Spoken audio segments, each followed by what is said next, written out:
कुरान पाक जलाने पर भड़के सऊदी, तुर्की और पाकिस्तान। यह इस्लामिक देश कुरान जलाने पर भड़क उठे।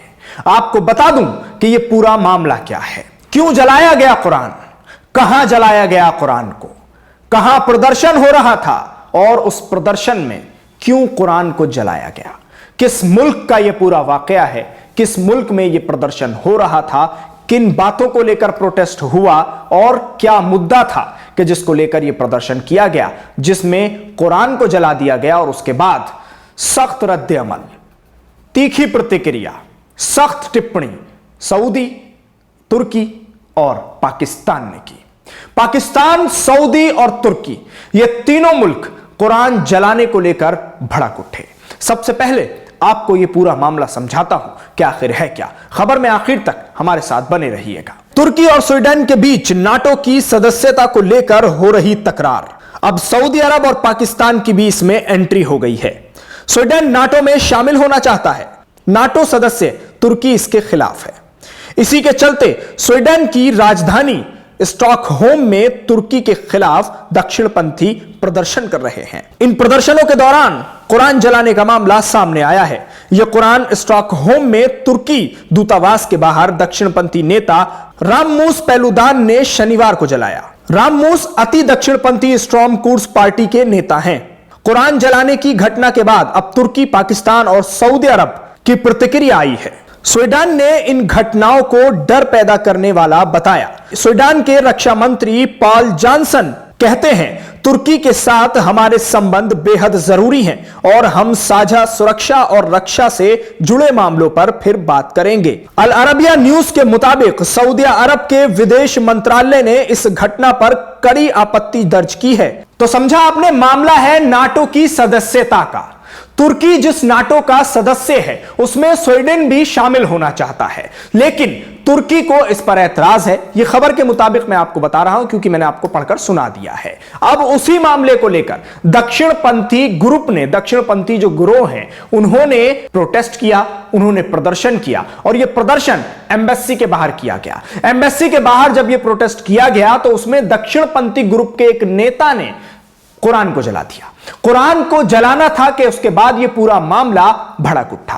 तुर्की, पाकिस्तान और सऊदी अरब इस मामले में बढ़ चढ़कर आगे आ गए और तकड़ी और कड़ी प्रतिक्रिया इस पर देने लगे। अब मैं आपको प्रतिक्रियाएं बताता हूं कि इन तीनों मुल्कों ने क्या प्रतिक्रिया इस पर दी है। अल अरबिया न्यूज के मुताबिक सऊदी अरब के विदेश मंत्रालय ने इस घटना पर कड़ी आपत्ति दर्ज की है। पाकिस्तान ने भी इस मुद्दे पर प्रतिक्रिया देते हुए कहा, स्वीडन में कुरान जलाए जाने की घटना का हम कड़ा विरोध करते हैं। पाकिस्तान ने कहा, इस मूर्खतापूर्ण और भड़काऊ इस्लामोफोबिक हरकत ने करोड़ों मुसलमानों की धार्मिक भावनाओं को आहत किया है। इस तरह की हरकतों की किसी भी तरह से अभिव्यक्ति की आजादी या जायज हरकत नहीं ठहराया जा सकता। इस्लाम शांति और मुसलमानों का धर्म है जो सभी धर्मों का सम्मान करता है। इस सिद्धांत का सभी को सम्मान करना चाहिए। पाकिस्तान ने दूसरे मुल्कों से इस्लामोफोबिया, असहिष्णुता और हिंसा भड़काने की कोशिशों के खिलाफ आने और समाधान तलाशने की अपील की है। तुर्की ने भी कुरान जलाने को पूरी तरह से अस्वीकार्य बताया। तुर्की ने स्वीडन के रक्षा मंत्री पॉल जॉनसन के दौरे को भी रद्द करते हुए कहा, यात्रा अपना मकसद और अर्थ खो चुकी है। तुर्की ने कहा, ऐसे विरोध प्रदर्शनों को रोकने की जरूरत है। ऐसे मुस्लिम विरोधी हरकतों की इजाजत देना जो हमारी धार्मिक मान्यताओं को अपमानित करती हो, पूरी तरह से अस्वीकार्य है। कई चेतावनियों के बाद भी ऐसा लगातार हो रहा है। तुर्की नाटो का सदस्य है, इसका मतलब यह है कि वो चाहे तो किसी नए देश के शामिल होने पर रोक लगा सकता है। जब यूक्रेन पर रूस का हमला हुआ तब स्वीडन और फिनलैंड दोनों ने नाटो में शामिल होने की अपील की। तुर्की इनके नाटो में शामिल होने का विरोध कर रहा है। इसी के चलते स्वीडन में तुर्की के खिलाफ गुस्सा है। तो समझा आपने, स्वीडन में तुर्की के खिलाफ जो ये गुस्सा है, उसके बाद जिस तरह से इस्लामिक ममालिक इस पूरे मामले में कूदे हैं। सऊदी अरब ने भी टिप्पणी की है और उसके साथ पाकिस्तान ने भी सख्त टिप्पणी की है। और अब तुर्की ने किस तरह से स्वीडन के रक्षा मंत्री का जो दौरा था उसको रद्द कर दिया है और साफ लफ्जों में कहा है कि रद्द इसलिए किया जा रहा है क्योंकि अब यह यात्रा अपना मकसद खो चुकी है, क्योंकि इस यात्रा का अब कोई मकसद नहीं है। हमारे खिलाफ, हमारे मजहब के खिलाफ, इस्लाम के खिलाफ आप स्वीडन में प्रदर्शन कराते हैं और उनको रोकने में नाकाम रहते हैं। कुरान को जला दिया जाता है, आप उसको रोकने में नाकाम रहते हैं, फिर आप तुर्की का दौरा किस मुंह से करेंगे? यह सीधे तौर पर तुर्की की तरफ से स्वीडन को खुले तौर पर चेतावनी दे दी गई है कि अब इस पर कोई बात नहीं होगी, ना इस पर यह कहा जाएगा कि आप आइए हम आपका इस्तकबाल करते हैं। जबकि स्वीडन की तरफ से यह कहा जा रहा है कि तुर्की से हमारे ताल्लुकात अच्छे होना बेहद जरूरी है। लेकिन दक्षिणपंथी ग्रुप की इस हरकत को स्वीकार कैसे किया जा सकता है? और तुर्की इसी बात को कह रहा है कि अगर स्वीडन अपने लोगों पर, अपने यहां पर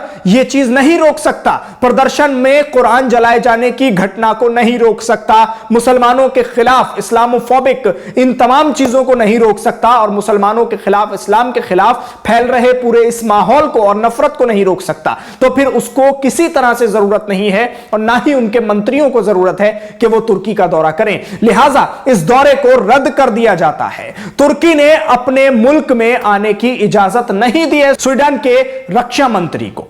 रक्षा मंत्री का यह दौरा कैंसिल कर दिया गया है क्योंकि कोई छोटी घटना नहीं है। इस्लामिक ममालिक का कहना है कि कुरान जलाना कतई बर्दाश्त नहीं किया जाएगा। स्वीडन को इस पर सख्त तौर पर कार्रवाई करनी होगी और अब ये रिश्ते जैसे भी हों उनको किसी तरह से हल नहीं किया जा सकता, उनको बहाल नहीं किया जा सकता। और तुर्की इस बात में पूरी तरह से सख्त नजर आ रहा है क्योंकि तुर्की को बर्दाश्त नहीं है स्वीडन का नाटो में शामिल होना, और नाटो में शामिल ना होने के लिए तुर्की साफ तौर पर कह चुका है। तो अब यह पूरा मामला जिस तरह से सामने आया है उसमें प्रदर्शन होना, प्रदर्शन में कुरान को जलाना, उस पर इस्लामिक ममालिक भड़क उठे हैं। तो सख्त रद्द अमल सामने आया है इस्लामिक ममालिक का, खासतौर से तुर्की ने और पाकिस्तान ने और उस पर सऊदी अरब ने जिस तरह से यह रद्द अमल दिया है, सख्त टिप्पणी की है। स्वीडन में कुरान को जलाए जाने को लेकर इन तमाम ममालिक का सख्त रुख देखने को मिला है। आप हमारे साथ इस खबर पर जुड़े, आपका बहुत बहुत शुक्रिया। न्यूज़ एमएक्स को यूट्यूब पर सब्सक्राइब करें, फेसबुक पर लाइक करें, वीडियो को ज्यादा से ज्यादा शेयर करें। धन्यवाद।